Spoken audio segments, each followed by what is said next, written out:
Welcome to another edition of Regenerative Inspiration. Today, I'm here with Lisa, who I've had the pleasure of meeting only remotely, and we're going to have a great conversation about kind of a little bit where she came from, but what she's doing now, and how she's inspiring people to really have that conscious leadership and to really dig deep into their own lives in ways that I think a lot of people have framed out.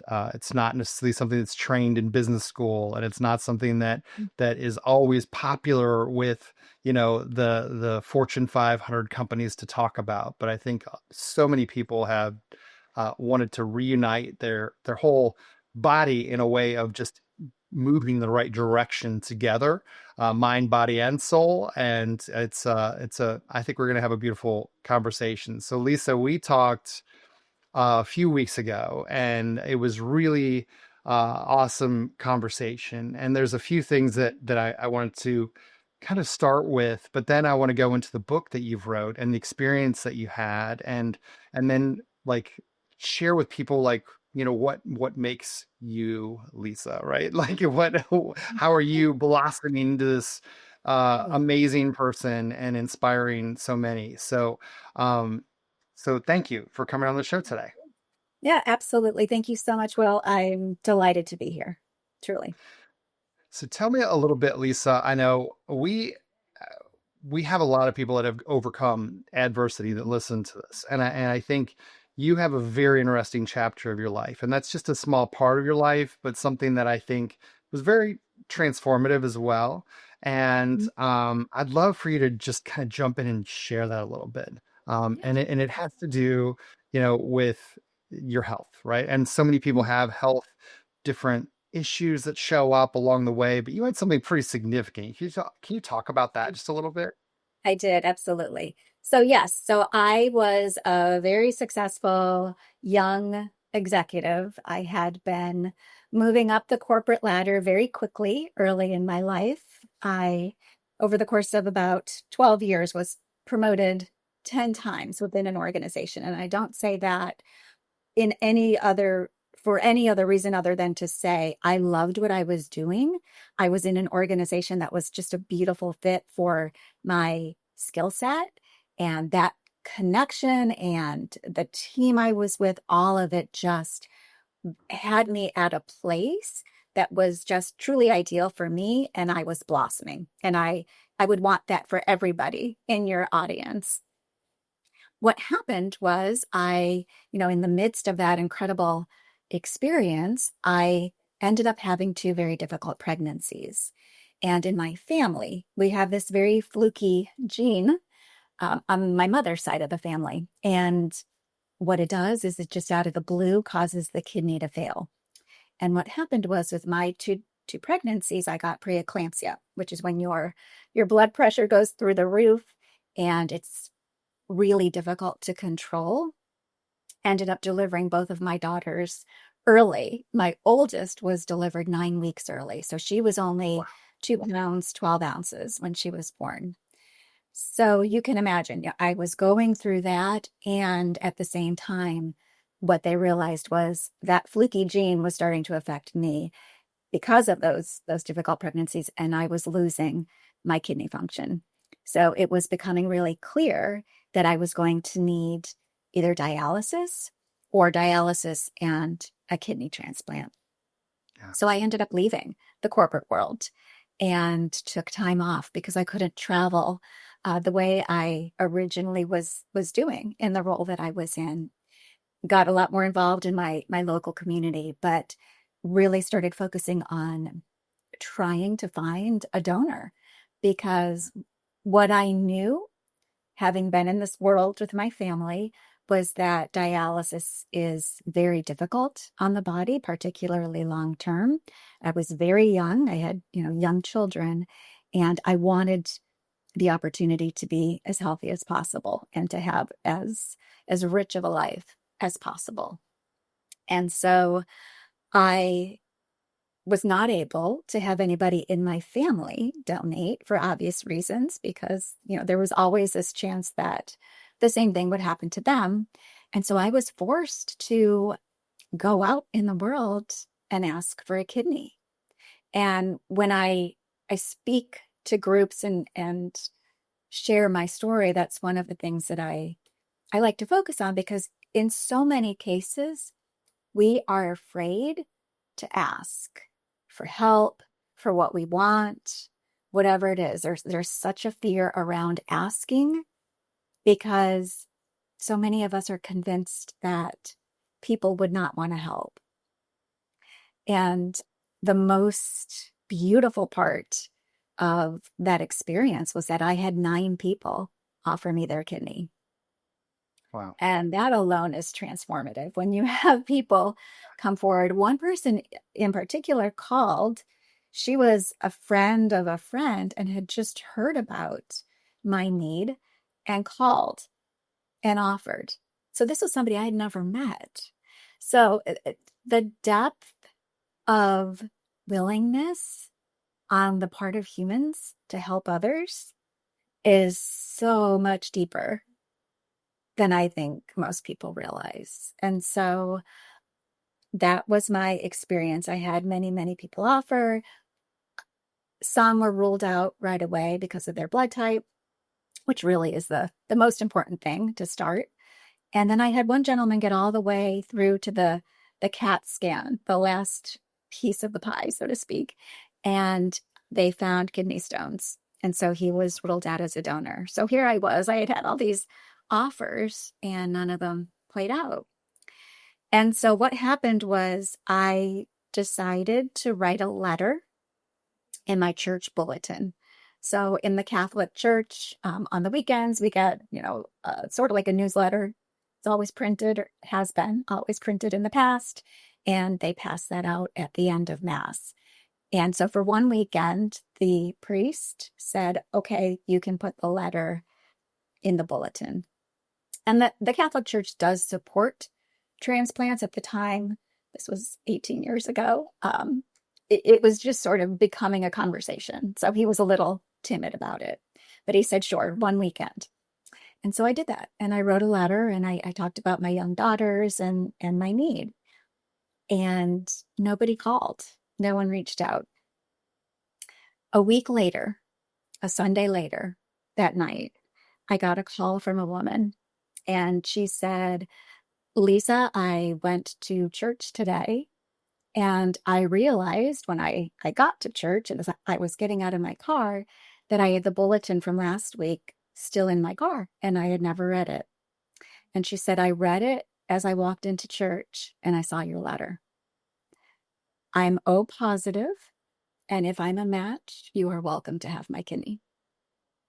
Wow. I just got And chills again. And I've heard the story, but that's a significant part. I mean, when people think like donor, like you think blood, you think different things, an organ, yeah. kidney, that's so significant. What did that make you feel like at that point? How did that Oh, affect? overwhelmed with gratitude and so moved. And I had been one of those people in fear that others really didn't want to help. And I was so inspired by her. She had always wanted to be a bone marrow donor or to donate in other ways. She was a blood donor, but she had wanted to donate in a significant way and had never been called by the bone marrow organization. And so she said when she saw my letter, she knew this was how she was supposed to donate, how she was supposed to give. And Amazing. the most beautiful part of our story, she became, she was a match. It all worked out. She was my beautiful donor. Her name is Rose, which of course it is. This beautiful, you know, um, flower blossom being of a human spirit. The most beautiful part of her story is that in her giving, so many people came back into her life to support her. And as a result, her life blossomed. She, the day we finally met, because she didn't want to meet me in person until she knew she was going to be able to be the donor. The day we finally met, we met for lunch, and she had been divorced for a number of years. And the night before, she had gone on her first Match.com date. Okay. She's on a first date, and she tells the guy, hey, I'm giving my kidney to somebody, which you know, they say not to go too deep on a first date, right? She's right out there with it. He was so inspired that he was like, I'm all in. He was Mm. there at the hospital after the transplant, and they ended up getting married. And I was Wow. blessed to be at the wedding. Yeah. So within 24 hours, she met the man she was going to marry and the woman she was going to give her kidney to. Um, Amazing. How cool is she's that? a blessing, right? So it was just this beautiful uh, experience of watching others come back into her life. Her estranged daughter became supportive, came back, to be there for her. Even her ex-husband came back to support her. So there was just this beautiful community around her. And the blessing of all of that, I believe, is what really led to my own spiritual awakening. I certainly knew that I was being given this gift to extend my life and that there was something very meaningful I was meant to do. And that is what led to me being very open to connecting with people who were spiritual, starting to learn about spirituality. And that led to what I shared with you was my first, what I call my first Joan of Arc moment or Yeah. experience. And that was when I heard the voice of Archangel Michael for the first time. And I call it my Joan of Arc moment because, the first voice and vision that she had was of Archangel Michael. So I heard his voice. It was regarding somebody close to me who had been in a car accident. And he said, Lisa, we were watching over him. He's protected. And I had no doubt in my mind that it was Archangel Michael. I just knew and I understood. And then I started to be given visions that I couldn't explain, but I also couldn't deny. I would be shown images and would physically be unable to move until I was able to really understand what I was being shown and just sort of be like, okay, I get it. And then I could move again. And that just started to expand over time as I started to do more study, became very much a student of the spiritual masters and started doing my own deep spiritual work to help Yeah. myself, raise myself up to a higher and higher level Yeah. throughout my life. Well, So that's how it you're, started. yeah. Well, I mean, your story is so amazing, and I think that, I think that when you think about what it takes to give like a kidney and then what you've done and how many people you've impacted. And I didn't know that part of the story of how, all of a sudden their life started coming back together. And I've always felt like, the more you give, the more you get. And it's always, you don't know how it's going to show back up. but, Right. but I think that's something that is a philosophy that I've always tried to live to, and it's like, it's easy to get busy. It's easy to ignore things. It's easy to, let somebody go by, but it's like, even every week I hear these stories and it's like, wow, unbelievable that somebody just took a moment of their time that could have been just okay, maybe they're late for a meeting, maybe there's something else, but they took that moment and it significantly impacted whom they helped, right? So yeah, Absolutely. very She took cool. Very to cool. read the bulletin and I Yeah. when I share this story with others as well, I also talk about something we don't usually talk about in the corporate world, and that is the power of receiving. Yeah. Because he was so excited by the opportunity to give, truly. And if I had responded with, you know what, I can't take this from you, I can't take this gift, Yeah. everything would have shifted. Yeah. And that was one of the hardest things about needing a kidney was this belief that somebody was going to have to die in order for me to receive. That was really difficult to deal with. In this case, that wasn't playing out that way. I was receiving a gift. And what was very important for me to do was to receive that gift with grace and honor her willingness to give. Yeah. And that is Yeah. something that we could do a lot better in the corporate world, being Yeah. open to receive, because when we're open to receiving, it gives others a chance to not only give, but to lead or to contribute to a team if we step back and allow that receiving. So there's so much power in that flow.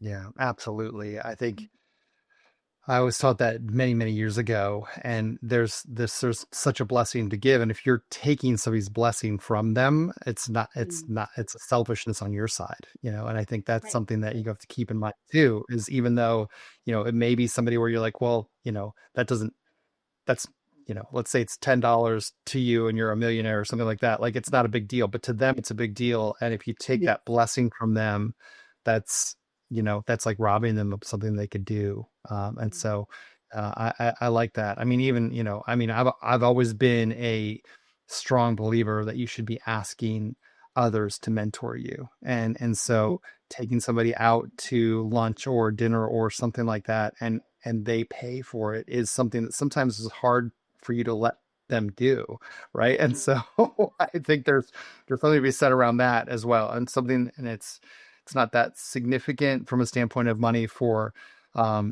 maybe for the mentor, but for the mentee, that's a huge thing, and it's a gift, a way of giving back. Absolutely. Well, talk to me. I know that you had a significant experience, and then also we're going to go into your book, Life Quest, and what it's all about. And I have definitely some questions around that. And I know for me, like, I lived in Colorado for many years, and going into the woods, going to the mountains, when I lived in other places, going into the woods was always something where it's like, okay, you can kind of have this sanctuary or this place where there's not a bunch of commotion. And I know I've brought up quite a few times about it's antennasearch.com, I think. Let me see, antennasearch.com, because I actually just looked it up a minute ago again. But where I live right now, there's like 5 antennas near our house, which is amazing, which is not normal. Like, because in Denver, there was like 2,400 within 3 miles. So if you think Right. about all the different things that can affect you from a standpoint of, you are electromagnetic, and you don't know how those different frequencies that are floating through the air are affecting you, it is great to get away from that and then let yourself center, right? And there's so many people that meditate, that take time, and they just try to clear their mind as well. And I know that that was a little bit of the experience you were doing. So talk with me about that, and then why Life Quest, and why is that your passion at this point? So I had a dream, gosh, a year and a half ago now, last summer, that, and in this dream, Jesus was in this dream, and some things were happening. I ended up in a cabin in the woods, and Jesus showed up. The dream really stuck with me because I knew there was a larger message there for me. But it wasn't until March of this year that I understood, because it kept coming up. I kept being shown the dream. It wasn't until March when I realized the reason all of that was happening was I was actually supposed to bring that dream to life in a way. And so what I heard was I was meant to go into the woods. I was meant to sit by a fire, open up my journal, listen, and start to write. And then when I was done listening and writing, I was to share it. So it was very clear direction of what I was to do. I didn't know what I was going to hear, but I was fully open to it. And fortunately, I have an aunt who has a cabin in the White Mountains of New Hampshire. So beautiful area, very close to here in Boston now. And was blessed to be able to go there for a couple of weeks in April. And that is how I start the book, by talking about this is, really how I got here. And I went there. Essentially, it was snowy when I got there. I just sort of hunkered down, and by the time I left, it was springtime, and everything had thawed and flowers were coming out. It was just this beautiful parallel of the transformation I was learning about, that I was receiving, and the transformation that I was watching around me at the same time. So, what came through was just this beautiful message from Jesus about the world today, the urgency of people really stepping into their higher selves, to their own sovereignty, to understanding their own power, and how important it is that we wield our power from our heart. And just this beautiful set of explanations about the Holy Grail, and, a message for men and a message for women, and inspiration for parents, and understanding that is, I believe, designed to resonate in very normal words, easy to understand words. Sometimes the Bible can be difficult to discern. What were they really trying to say there, perhaps? This is very clear. It's very clear language designed to just be a beautiful guide, I think, for us at Yeah. this time in humanity's history. Yeah. So I want to get into the chapters on men and women in a little bit here, but I wanted to say, if somebody right now is like trying to, discern their own life and get on their own life quest, and they feel unsure of their purpose, what would you say to that person right now that's listening?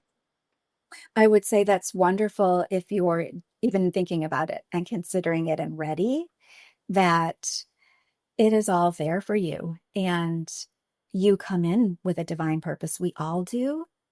I think if only people understood that deeply, perhaps it would help with so much of the mental illness and the mental difficulties that so many people face. I think not necessarily the medical ones, but where people struggle with depression or anxiety or insecurity, unworthiness, because at the root, they're not necessarily understanding just how deeply loved they are. At the core, we as humans, we want to be loved. We want to be seen. We want to be heard. We want to be valued. We want to be known for who we are and loved just for who we are.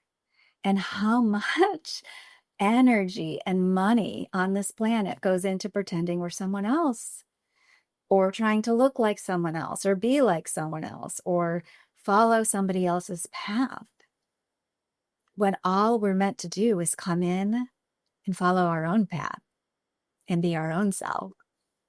And I think the freedom of that message is powerful.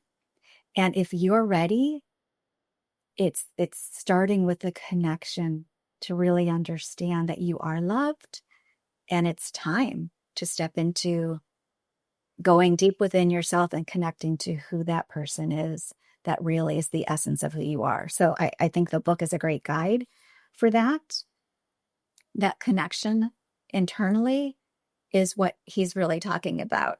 One of the most beautiful passages, I think, is where he's talking about, so many of you are trying so hard to climb mountains to connect with me. Mhm. You're running all these races, you're doing all these things to try to theoretically take yourself higher and higher, when the way to really do that is just to go within. That's the real journey. Letting go, letting go Yeah. of whatever is there that's not serving you anymore, that's holding you back, Hmm. and then connecting to your soul, Yeah. learning to. There's so much to unpackage there. I know we only have Yeah. a little time, but I think, when you think about like all the different things that don't serve you as a person that you've picked up along the way, Yes. different habits, different things people have said that really like you're still clinging to or holding you back. And it's like, you got to release it. My uncle gave me an example when I was very young, and he said, take this piece of paper and hold it against the wall, right? So take this paper, hold it on the wall. And he goes, that's you holding something against somebody. He goes, Yeah. now go over there and do what you want to do without letting go of that. And it really was a significant example of like, okay, I have to let this go to be able to go over there, right? Yeah, And I think that was absolutely. a really cool example I have never forgotten. And Mm, it's beautiful. yeah, but let's dig in a little bit deeper because there was some things I hadn't heard of before. And you were talking about mastering and excavating the lower self, which was a little bit different than what I had heard of. And like maybe could you just give us a couple nuggets on that one, on practical things that someone that's either leading a business or a family or a community like could take away from that. So our lower self is our physical body, our mental body, and our emotional body. Studies have shown, and a lot of what is discussed in the spiritual world is that while we think disease is a physical thing, and obviously that's how it manifests, it actually 90% of the time starts with our emotions. And the emotions lead to the thoughts, and there's this cycle. And what we're allowing to happen is other things to control us. Our emotions control us instead of us controlling our emotions, shifting out of guilt, shame, despair, fear into love. Hmm. When we're in the energy of love and the energy of forgiveness, we're at a much higher vibration where disease is not able to reach. So it's about mastering the physical body, which isn't about being the person who can stay in the ice bath the longest. It's about, do we control our physical body and our physical urges, our base human urges, or do our urges control us? Um, you know, there's a lot of ways that manifests, but that's one of the most basic ways we get started is the physical body. The emotional body, do we control our emotions, or are we somebody who's, the emotions control us, and our whole day can go up in flames because we allow an emotion to control us? So looking at that perspective, which is critical in the business world as well, because we're humans, we have emotions that we take through with us through our day, and the same thing with our mental body. What are we putting into our brain? What are we feeding ourselves in terms of thoughts? And do those thoughts support us in rising up and being in that energy of love? Are we loving to other people? Or are we telling ourselves they don't like us and we should retaliate, or they're thinking negative thoughts about us? And every time we tell ourselves something about other people, we know we're just guessing. We don't know what other people are actually thinking. We assume. Every time we tell ourselves something that doesn't support that relationship and the beauty of it and the loving nature of it, um, it is pulling us down. So mastering our lower selves is something most of us spend all of our lifetimes trying to do. The key is to get above that, to master that lower half of who we are and step into our higher selves, step into our spiritual selves, step into our highest consciousness, where we are able to shift more than about 55% of our ego into love and start leading from that place. Interesting. That's great. Well, I know you jump into a whole lot more in the book, and but Yes. that's a great thing. I think, there was something else too. Sometimes you have this thing with leadership and with money and things like that, where there's a little bit of it's like some people think that if you have to get to that higher level, you have to let go of money at all. You can't make money. You can't do this. You need to live as a pauper and things like that. Can you describe that a little bit? That's not true at all. That is not true at all. Abundance comes from the heart, and there's a whole chapter on that in the book. And abundance is, well, it's not just about money, but money is flow. And abundance is all about creating this richness in your life that starts with the energy of love. And the higher we go, the more we're able to see that money is just a flow, and that we can create more money by creating more for the world. And so it is not about denying ourselves, because that the whole cycle of denial is in our lower self.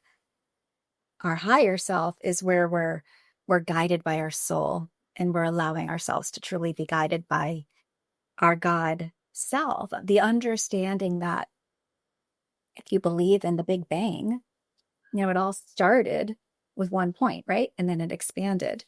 And everything that came is from that one point. We're all one. It's all energy, right? We're all made up of the same stuff. And it just changes form. It's all, with the alchemical nature of power, we just shift forms. And it's just a matter of moving from a lower form to a higher form and creating from that place in a much bigger way. And money is part of that because it allows the flow, it allows the creation.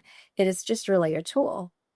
And if we allow ourselves to step into that higher place and that bigger sense of creation, we can, money just becomes part of that.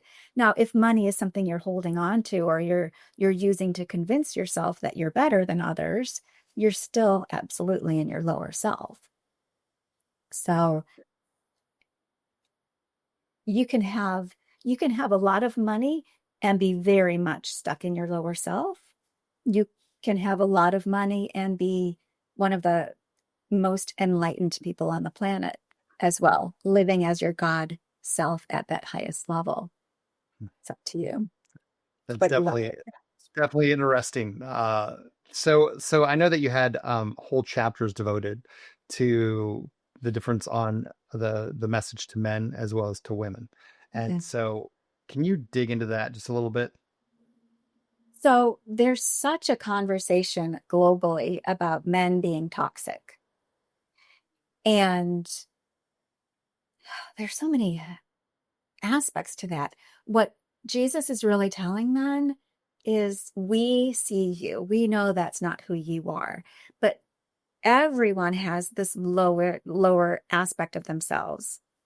The toxicity comes from that place. So what we talk about in terms of those people who are toxic, they are doing things to hurt others, to control others. They're being disrespectful in a variety of ways. And we all know what that looks like, but that's not who we come here to be. And that's not most men. And that's not what most men want. Most men truly want to be loved and valued. They want to be in their honor. They want to be respected. They want to, be their highest self. And yet they haven't necessarily had great role models, because typically the people who make it to the top of organizations, when you look at some of the behavior and what pulls them down, it's that toxic behavior. So what Jesus is trying to say is, you're meant for so much more, and we see you. And most men want that. And be that for each other. Men get together and support each other in being those higher selves. And that doesn't mean you can't go to boxing matches and you can't go to sports events. You can do all of those things, but do them at a higher level. Treat people with respect, treat women with respect, be loving in all aspects of your life. And women, the time is coming for the divine feminine to rise up. And keep in mind, women, you also have that lower part of yourself to master. And men need us to master that so that we can be the nurturing provider that they also need. We come in with this power to create and this power to nurture that is simply more an essence of who we are than it is for men, but it's part of both of us. We all have masculine energy. We all have feminine energy, or what we describe as masculine and feminine. That's part of all of us. So it's about understanding that the more we balance each other, the more together we're just going to have this beautiful flow on this planet. But as importantly, not just to balance among us, to rise up. For women to get out of their lower selves, which you see on a lot of reality TV shows, and rise into our higher, right? Rise into our higher selves. So, the conversation about toxic masculinity, it's there for women as well. And it's just simply about stepping above our lower selves into the highest essence of who we can be. And that is about shifting from ego to love. And love is so much more powerful. And the more we understand that bringing love to business is good for business, the more we understand where we as leaders are destined to go. Yeah. You want people in your organization who love what they do, who truly love their customers and supporting them, who truly love their teams. And the more we create an environment where that it flourishes, the more successful our organizations are going to be, the more we're going to have people stay in our organizations and be loyal and create more and more value for the world. Yeah, yeah, for sure. And I think you hit on a couple great points there. And one of the things that we've seen a tremendous amount of is just selfishness, which is the opposite of what we're talking about. It's Yes. like Yes. I've heard the past. It's like women need to be loved and men need to be respected. So it's a little bit of a different perspective on that, but it's like there's so much truth to like being able to have those relationships in a non-toxic way at all. And so I think Absolutely. hopefully there's a significant shift, and I feel like there has been, just with people understanding that you don't have to be selfish to be able to get ahead and be able to like live in just a harmonious way as well. So Mhm. yeah, that's fantastic. So I know that there's a few more things I wanted to kind of unpack. I didn't know if there was anything in particular you wanted to talk about in the book that I haven't touched on yet, but I know that you talk about a higher form of leadership and Mhm. how it's different than what we hear about conscious leadership movement today. Maybe open that up a little bit, and then let's talk a little bit more about just how people can make that transformation. Yeah, and it really comes from what you just mentioned about the selfishness piece. So when we are leading from our lower selves, we're really looking out for ourselves. We say we're looking out for our teams and our organizations, but in reality, we're orchestrating things and responding to things based on our own egos. When we're leading from a higher conscious place, not just a conscious place. So, consciousness, conscious leadership, the conversation these days is around responsibility and self awareness, and all of that's great. That's how you get started with understanding how to master your lower self. It's about mindfulness, really understanding our thoughts. So, everything I talked about with our lower self, it's this new effort to focus on that and start to master it, which is critical. But once that's done, and not that it's ever done, we're always evolving, but once um, people understand that that's just the beginning, that's just where we start, because then there's a whole other level where we start to truly step into our hearts and not just look out for ourselves. Nothing wrong with wanting things to have an outcome that's positive for us, but we start looking at the good of all. Am I leading for the good of all? Am I truly considering everyone and everything as I'm making these decisions? Or am I just looking out for my own team? And how do I work with others and lead others and inspire others to do the same? So that as a full company, that's what we're looking at. Mhm. That's part of it. And then really connecting to our soul and being soul guided. If I know what my soul's true mission is, and you know, and you know, and you know, and you know, we're all on a team, let's figure out a way that we do this so that we're all actually not just fulfilling the purpose of the organization, but we're doing what we were put here on earth to do. Because we spend so much of our time at work, right? Or in our career in that endeavor. Our soul's mission isn't just something we do in that hour, you know, that we put aside that's not working and not family time or, it's about who we are as a whole and how we live our lives. And if we have a mission that we can contribute to through our work, that is the key for organizations. Right now, organizations, when they say, purpose driven, there's a purpose to the organization. They want to align everyone to that purpose. Well, what if they did that, but also made sure that every single person was in a role where they were not only aligned to the purpose of the organization, but they were fulfilling their divine purpose in that role. How powerful does that become? Because now Yeah. people are just totally on fire with what they're doing.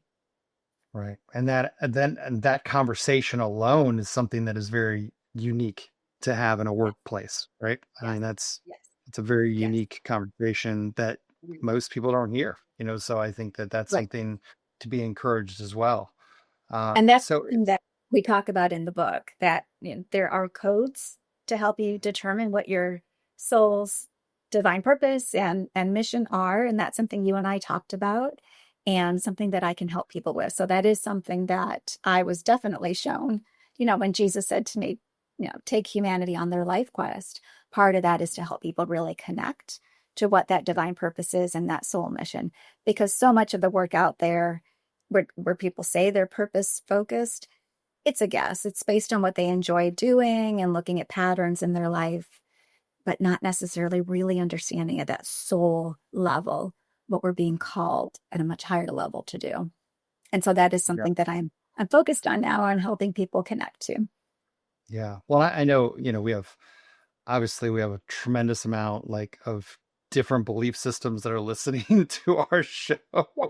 Yes. and Yeah. they come from different backgrounds, different religions, different parts of the world, and so sometimes it's like, oh, I don't understand what that is, but I think there's like stepping stones of, okay, this is these are principles, these are truth, and this is a stepping stone for you and how you can become more involved Yes. from a standpoint of the book and like helping somebody take maybe a step today. Like, what would you say to people that are listening that just want to get a step closer to a life quest? Like, how do they how do they tap into that?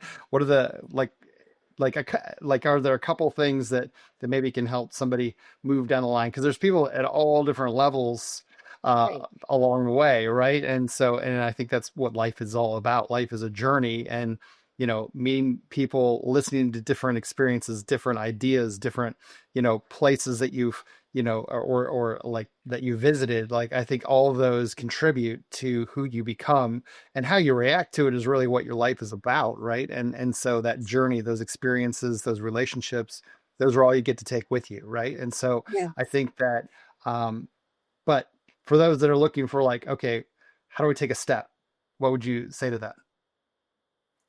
I would say go to my website and download the book for free because that's one reason it's there for free, is to help people get started. I would also say you're right. There's so many different belief systems, and this was truly designed to transcend.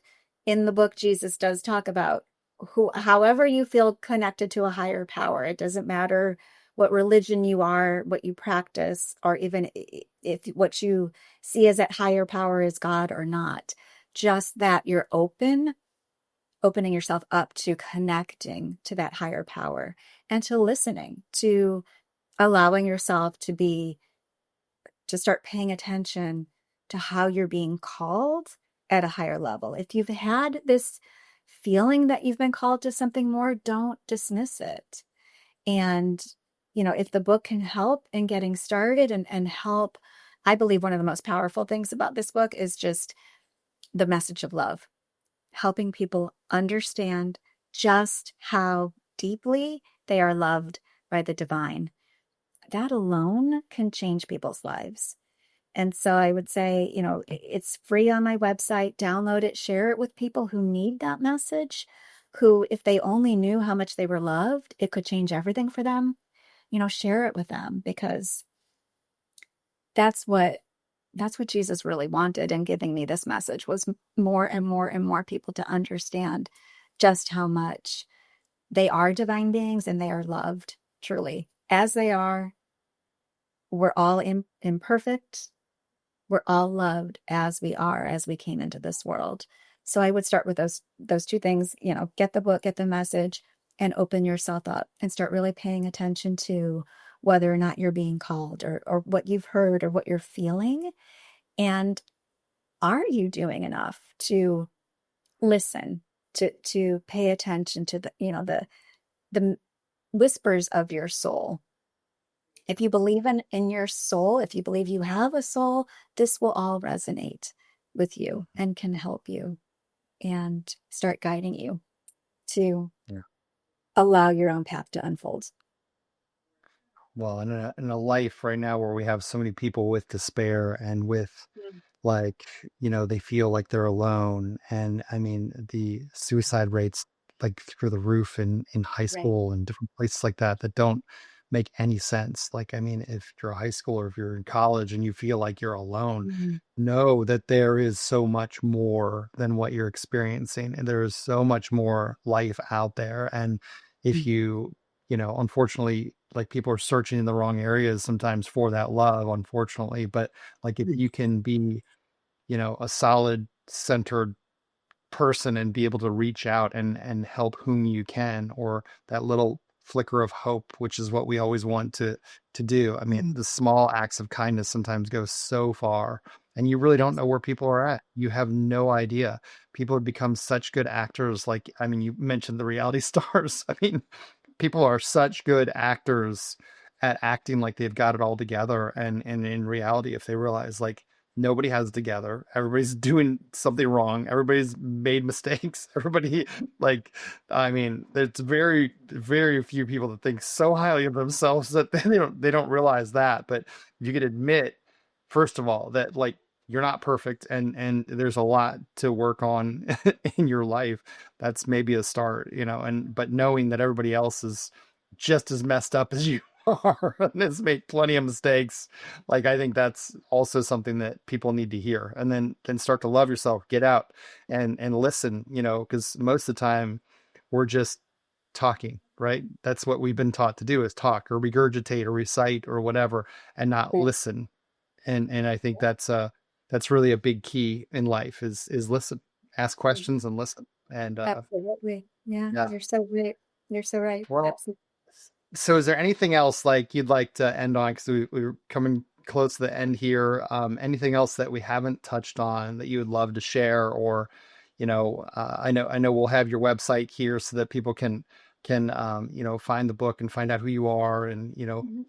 potentially follow you on LinkedIn or wherever those are. We'll have all the social And I stuff. appreciate that. But I would get the only thing that we haven't talked about that I would mention, since it's so pressing in so many lives, is the book does have a chapter on relationships, on marriage, on romantic relationships. And I found what came through to be really eye-opening in regard to what a truly loving relationship is meant to look like. True love, what does that really look like when you're talking with the divine? What do they want for us as humans? And I found that to be really beautiful. So it's another reason to read it, to improve, your relationships, your romantic relationships with your partner. And for those who don't have a romantic relationship, what to be looking for, and not to settle for anything less. yeah, I've given advice to quite a few single guys that are always like looking or whatever. And this is over the years, right? But it's like you focus on yourself and become the best like Yes. husband, like, and then you prepare yourself, that right person is going to show up, right? Mhm. So Yes. that's my advice. And I mean, it probably works the same on the other side too, but you need to like be working on yourself to be the Right. best person you possibly can be, and not just continually searching, because like so many people are like looking, and they're not thinking about like, well, if I make myself where I need to be, then all of a Mhm. sudden it will show up. Just like what you talked about at the beginning, like, the donor that donated their kidney, all of a sudden, because of that love, was immediate, like they found, like, but they gave, and then all of a sudden they were that perfect like vessel to accept like that true love, right? So I think that's Absolutely. an awesome awesome note to land on. Let's all aspire for that.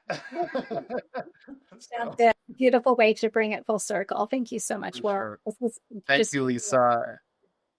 It was awesome having you on today. Thank you so much for sure spending the time. And I hope you listeners at home have gotten something out of this, that you share this, that hopefully there's some points that can affect you today and impact your life. And share, send, and hopefully spread some more kindness and do some more great things in your life. So thanks for listening today. Until the next episode of Regenerative Inspiration, we'll see you then.